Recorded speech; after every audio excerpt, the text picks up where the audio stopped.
بسم اللہ الرحمن الرحیم. بسم اللہ والصلاة والسلام علی رسول اللہ. الحمد للہ وکفا وسلام علی عبادہ الذین اصطفیٰ. یا حی یا قیوم برحمتک استغیث.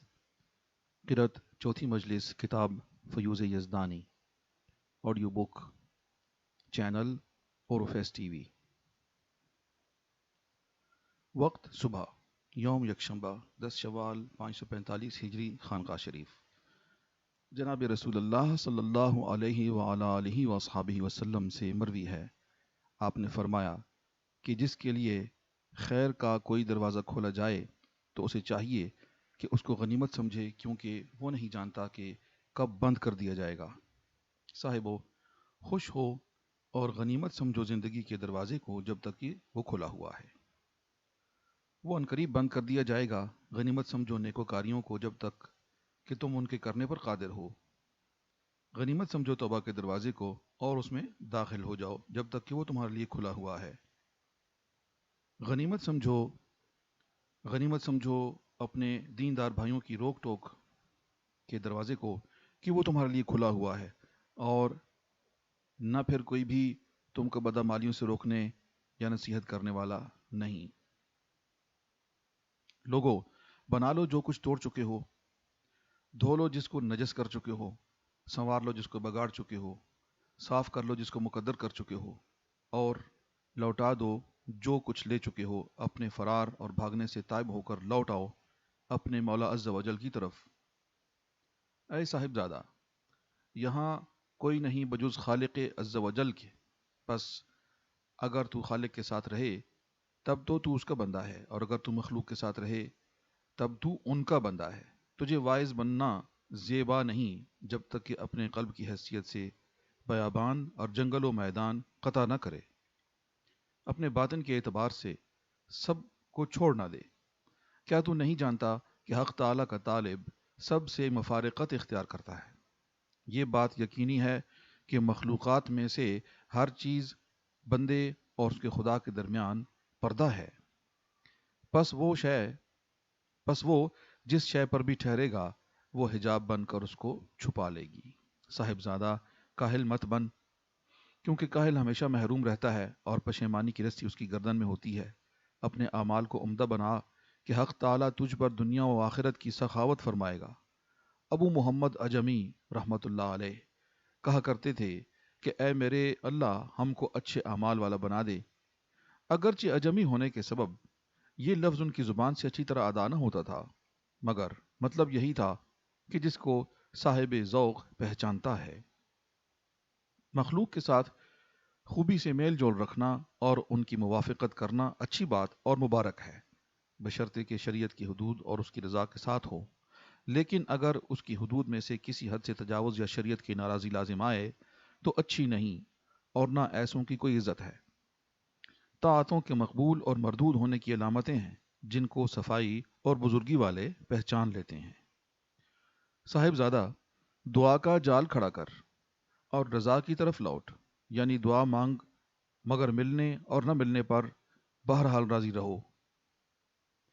زبان سے ایسی حالت میں دعا مت کر کہ تیرا قلب اعتراض کر رہا ہو. قیامت کے دن انسان یاد کرے گا جو کچھ بھلائی برائی دنیا میں کر چکا تھا، بس وہاں پشیمانی نفع نہ دے گی اور وہاں یاد کرنا مفید نہ ہوگا. موت سے پہلے آج یاد کرنے میں بے شک شان ہے. لوگوں کے کھیتی کاٹنے کے وقت بیج اور بونے جوتنے کا تذکرہ سود مند نہیں ہوتا. رسول اللہ صلی اللہ علیہ وآلہ وصحبہ وسلم سے روایت ہے، آپ نے فرمایا کہ دنیا آخرت کی کھیتی ہے، بس جو شخص بھلائی بوئے گا وہ غبطہ کاٹے گا کہ لوگ اس کی عمدہ حالت پر رشک کریں گے، اور جو بدی بوئے گا وہ ندامت کاٹے گا کہ بدی کا ثمرہ پشیمانی ہے. جب موت تیرے سامنے آ کھڑی ہوگی تب تو بیدار ہوگا. ایسے وقت کے بیدار ہونا تجھے ایسے وقت کا بیدار ہونا تجھے کیا فائدہ دے گا؟ یا اللہ، ہم کو ان لوگوں کی نیند سے بیدار کر جو تجھ سے غافل اور تیری ذات و صفات سے جاہل ہیں. آمین. صاحب زادہ، تیرا بدکاروں کے ساتھ رہنا تجھ کو نیکوکاروں سے بدگمانی کے اندر ڈال دے گا. چل اللہ عز و جل چل اللہ عز و جل کی کتاب اور اس کے رسول صلی اللہ علیہ وآلہ وصحبہ وسلم کی سنت کے سایہ کے نیچے یقیناً فلاح پائے گا۔ صاحبو، شرماؤ حق تعالی سے جیسا کہ شرمانا چاہیے، غفلت میں نہ پڑے رہو، تمہارا وقت بیکار جا رہا ہے۔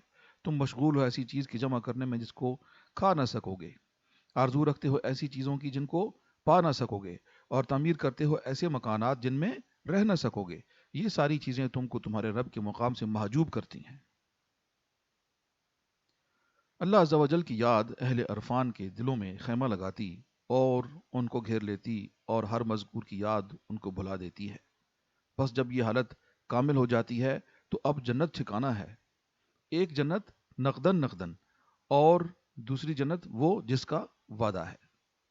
نقدن نقدن جو دنیا میں ملتی ہے وہ تو رضا برضا اور قلب کا اللہ تعالیٰ سے قرب اور اس کے ساتھ راز و نیاز اور اس کے اور خدا کے درمیان سے پردے کا اٹھ جانا ہے، کہ ایسے قلب والا شخص اپنی خلوت میں ہر حالت کے اندر حق تعالیٰ کے ساتھ ہے، بلا کیفیت اور بلا تشبیہ کے، کہ اس کی مثل کوئی شے نہیں، اور وہ سننے والا دیکھنے والا ہے۔ پس اس معیت کی کوئی کیفیت کیا بیان کرے، بس اس معیت کی کوئی کیفیت کیا بیان کرے۔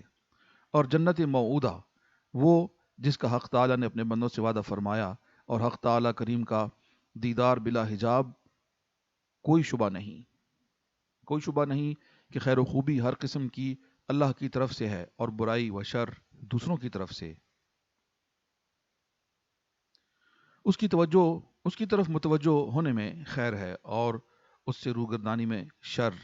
ہر عمل جس کا تو معاوضہ چاہے پس وہ تیرا ہے، اور ہر عمل جس سے مطلوب اللہ تعالیٰ کی ذات ہو وہ اللہ تعالیٰ کا ہے۔ جب تو عمل کرے گا اور طالب ہوگا معاوضے کا تو اس کی جزا بھی مخلوق ہی ہوگی، خواہ جنت ہو یا حوریں۔ اور جب عمل کرے گا خاص ذات حق کے لیے تو اس کی جزا اس کا قرب اور اس کا دیدار ہے۔ بس مناسب ہے کہ اپنے اعمال پر معاوضے کا خواہاں مت ہو۔ کیا ہستی ہے دنیا کی، کیا ہستی ہے آخرت کی، اور ما سوا اللہ کی اس کے مقابلے میں۔ طالب بن منعم کا، اور مت طلب کر نعمت کو۔ طلب کر پڑوسی کو گھر سے پہلے، کہ اصل راحت پڑوس کے عمدہ ہونے سے ہے نہ کہ گھر سے۔ اسی طرح اصل راحت دیدار حق میں ہے نہ کہ جنت میں۔ وہی تھا پہلے ہر چیز کے، وہی موجود کرنے والا ہر شے کا، اور وہی ہوگا ہر چیز کے بعد۔ موت کا یاد کرنا، مصیبتوں پر صبر کرنا، اور تمام حالتوں میں حق تعالیٰ پر بھروسہ رکھنا لازم سمجھ۔ جب یہ تینوں خصلتیں تیرے لیے کامل ہو جائیں گی، تب تیرے پاس بادشاہت آئے گی کہ موت کے یاد رکھنے سے تیرا زہد صحیح ہو جائے گا، اور صبر کے سبب جو کچھ تو اپنے رب سے چاہے گا اس میں بامراد ہو جائے گا، اور توکل سے ساری چیزیں تیرے قلب سے باہر نکل جائیں گی۔ تیرا تعلق تیرے رب عز و جل سے ہو جائے گا، تو دنیا و آخرت اور ما سوا اللہ سے دور ہو جائے گا، تیرے پاس ہر طرف سے راحت آئے گی اور ہر جانب سے حفاظت و نگہبانی۔ تیرا آقا عز و جل تیری شش جہات سے حفاظت فرمائے گا، مخلوق میں کسی کو تجھ پر حملہ کرنے کا راستہ باقی نہ رہے گا، ساری جہتیں تیری طرف سے مسدود اور دروازے تیری طرف سے بند کر دیے جائیں گے، اور تم ان جملہ ان لوگوں کے بن جائے گا جن کے حق میں حق تعالیٰ نے فرمایا ہے کہ اے شیطان، میرے وہ بندے بھی ہیں جن پر تجھے کسی قسم کی دسترس نہیں۔ اس کو دسترس کس طرح سے ہو سکتی ہے؟ موحد بن، مخلصین پر، جو اپنے اعمال میں مخلوق کا دکھاوا جانتے ہی نہیں۔ گویائی تو انتہا میں ہوتی ہے نہ کہ ابتدا میں۔ ابتدا تو سارا گنگا پن ہے اور انتہا سارا گویائی ہے۔ مخلص کی بادشاہت اس کے قلب میں ہے اور سلطنت اس کے باطن میں۔ ظاہری حکومت کا اعتبار نہیں، اور شاذ و نادر مخلص ایسے بھی ہوتے ہیں جو ظاہری و باطنی بادشاہت کے جامے بنتے ہیں، ہمیشہ پوشیدہ حال بنا رہے یہاں تک کہ تو کامل بن جائے اور تیرا قلب تیرے رب عز و جل تک پہنچ جائے۔ بس جب تو کمال پر پہنچ لیا، اب اظہار حال کی پرواہ نہیں ہے۔ اب کیوں پرواہ ہو اور حال یہ ہے کہ تیرا حال محقق بن چکا، اور تو اپنے مقام پر قائم و صاحب تمکین ہو گیا۔ تیرے محافظ سپاہی تجھ کو گھیرے ہوئے ہیں، مخلوق تیرے نزدیک ستون اور درختوں جیسی بے اختیار بن گئی، اور تیرے نزدیک ان کی مدح اور مذمت اور توجہ اور روگردانی برابر ہو گئی۔ اب تو ان کا بنانے والا اور توڑنے والا ہے کہ ان میں اپنے خالق کے اذن سے تصرف کرتا ہے۔ ازل و نصب کا اختیار وہ تجھ کو عطا فرماتا ہے، اور تیرے قلب کے ہاتھ میں حکم نامہ حوالے کر دیتا ہے، اور تیرے باطن کے ہاتھ میں شناخت بخشتا ہے۔ جب تک یہ حالت صحیح نہ ہو جائے، واز کا موقع نہیں۔ صاحب عقل بن، ہوس مت کر، تو اندھا ہے، اس کا طلبگار ہو جو تیرا ہاتھ پکڑے۔ تو جاہل ہے، پس ڈھونڈ اس کو جو تجھے عالم بنائے، اور جب وہ ہاتھ آ جائے اس کا دامن پکڑ لے۔ اس کی قول اور رائے کو قبول کر، اور اس کی رہبری سے راستے پر قدم رکھ۔ پھر جب راستے تک پہنچ جائے تو وہاں بیٹھا رہے، یہاں تک کہ اس کی معرفت تیرے لیے متحقق ہو جائے، اور استقامت کی بدولت راہ حق کی شناخت پوری ہو جائے۔ بس اس وقت ہر بھولا بھٹکا تیری پناہ میں آئے گا، اور تو فقراء و مساکین کا طباق بن جائے گا۔ یہاں طباق بن جائے گا کہ حاجت مند مخلوق تجھ سے رہنمائی اور تربیت کا نفع اٹھائے گی۔ جوان مردی ہے حق تعالیٰ کے راز کی حفاظت کرنا اور لوگوں سے خوش خلقی کا خوگر ہونا۔ اے مخاطب، ماں سوا اللہ کو چھوڑ کر حق تعالیٰ سے راضی ہونے اور طالب حق بننے سے تو کتنی دور جا پڑا۔ کیا تو نے ارشاد خداوندی نہیں سنا کہ بعض تم میں وہ ہیں جو دنیا چاہتے ہیں، اور بعض تم میں وہ ہیں جو آخرت چاہتے ہیں؟ اور دوسری جگہ مخلصین کی شان اس طرح بیان فرمائی کہ وہ چاہتے ہیں اللہ تعالیٰ کی ذات کو۔ اس سے معلوم ہوا کہ طالب تین قسم کے ہیں، جن میں سب سے افضل وہی ہیں جو طالب ذات حق ہیں۔ اگر تیرا نصیبہ اچھا ہے تو عزت کا ہاتھ تجھ تک پہنچ جائے گا۔ جو تجھ کو جملہ ما سوا اللہ کے ہاتھ سے چھڑا لے گا اور قرب حق کے دروازے تک لے آئے گا، پس وہاں ولایت اللہ سچے ہی کی ہے۔ جب تیری یہ حالت کامل ہو جائے گی تو دنیا اور آخرت دونوں خادم بن کر بلا مضرت و بلا مشقت تیری طرف آئیں گی۔ حق تعالیٰ کے دروازے پر دستک دے اور اسی کے دروازے پر جمع رہے۔ جب تو وہاں پڑا رہے گا تو خواطر کی اصلیت تجھ پر واضح ہو جائے گی۔ پس تو پہچان لے گا خاطر نفس کو، خاطر ہوا کو، خاطر قلب کو، خاطر ابلیس کو اور خاطر فرشتہ کو۔ تجھ سے کہا جائے گا کہ یہ خاطر حق ہے اور یہ خاطر باطل۔ ہر ایک تجھ کو اس علامت سے معلوم ہو جائے گا۔ ہر ایک تجھ کو اس علامت سے معلوم ہو جائے گا جس کو تو پہچانتا ہوگا۔ جب تو اس مرتبے پر پہنچ جائے گا تو حق تعالیٰ کی طرف سے خاطر، جس کو الہام کہنا چاہیے، تیرے پاس آئے گی، جو تجھ کو ادب سکھائے گی، تجھ کو ثابت قدم بنائے گی، وہی تجھ کو کھڑا کرے گی، وہی تجھ کو بٹھائے گی، وہی حرکت دے گی، وہی سکون دے گی، وہی حکم دے گی اور وہی منع کرے گی۔ صاحبو، نہ زیادتی کے طالب بنو، نہ کمی کے، نہ آگے بڑھنے کے اور نہ پیچھے ہٹنے کے، کیونکہ تقدیر تم میں سے ہر شخص کو جدا جدا محیط ہو چکی ہے۔ جب تقدیر تم میں ہر شخص کو جدا جدا محیط ہو چکی ہے، تم میں کوئی ایسا نہیں جس کے لیے خاص لکھت اور مخصوص تحریر نہ ہو۔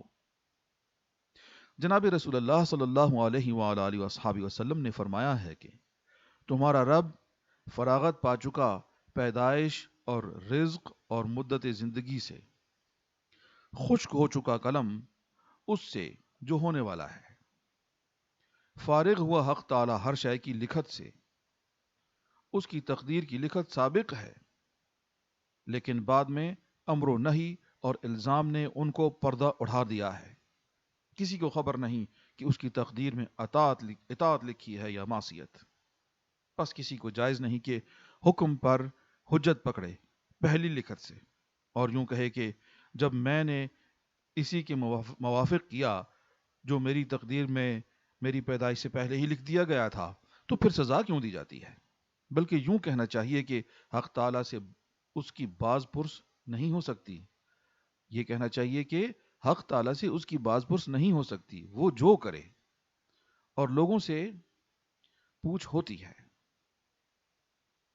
صاحبو، عمل کرتے رہو اس ظاہر پر، اس سیاہی پر جو سفیدی کے اوپر ہے، یعنی کتاب و سنت پر، یہاں تک کہ یہ ظاہر پر عمل کرنا تم کو اس کے باطن پر عمل کرنے پر آمادہ کرے۔ جب تو اس ظاہر پر عمل کرے گا تو یہ باطن کے سمجھنے کی طرف تجھ کو پہنچائے گا۔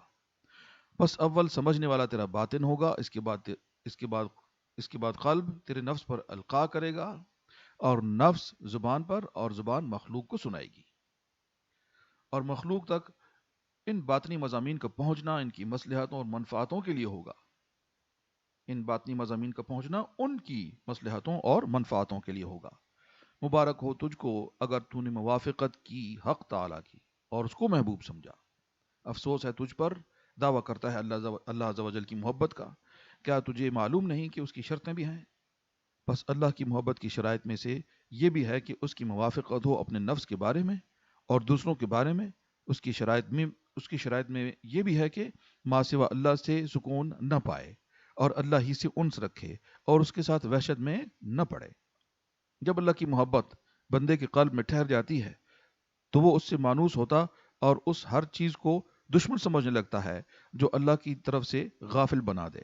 اپنے جھوٹے دعوے سے توبہ کر، یہ بات ہوس اور آرزو اور جھوٹ اور نفاق اور تسنع سے حاصل نہیں ہوا کرتی۔ توبہ کر اور اپنے توبہ پر قائم رہ، کیونکہ شان توبہ کرنے میں نہیں بلکہ توبہ پر قائم رہنے میں ہے۔ شان درخت لگانے میں نہیں، شان تو درخت کے جمنے اور اس کی شاخوں کے پھوٹنے اور پھل لانے میں ہے۔ لازم پکڑ حق تعالیٰ کی موافقت، رنج میں اور تکلیف میں، افلاس میں، تونگری میں، سختی میں، ارزانی میں، بیماری میں اور تندرستی میں، بھلائی میں، برائی میں، بخشش کے وقت اور ہاتھ روکنے کے وقت۔ میرے نزدیک شان تسلیم کے سوا تمہاری کوئی دوا نہیں۔ جب حق تعالیٰ تمہارے متعلق کوئی حکم فرمائے تو اس سے گھبراؤ مت، اور نہ اس سے متعلق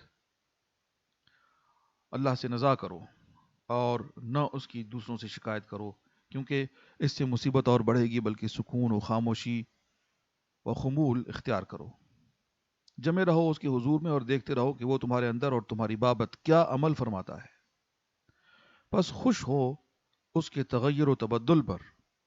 جب تم اس کے ساتھ اسی طرح رہو گے تو بھی ضرور وحشت کو انس سے بدل دیا جائے گا، اور اقرار توحید کے ساتھ توحید پر مسرور رہنا ملا دیا جائے گا۔ یا اللہ، ہم کو رکھ اپنی بارگاہ میں اور اپنے ساتھ، اور عطا فرما ہم کو دنیا میں بھی خوبی اور آخرت میں بھی خوبی، اور بچا ہم کو دوزخ کے عذاب سے۔ آمین۔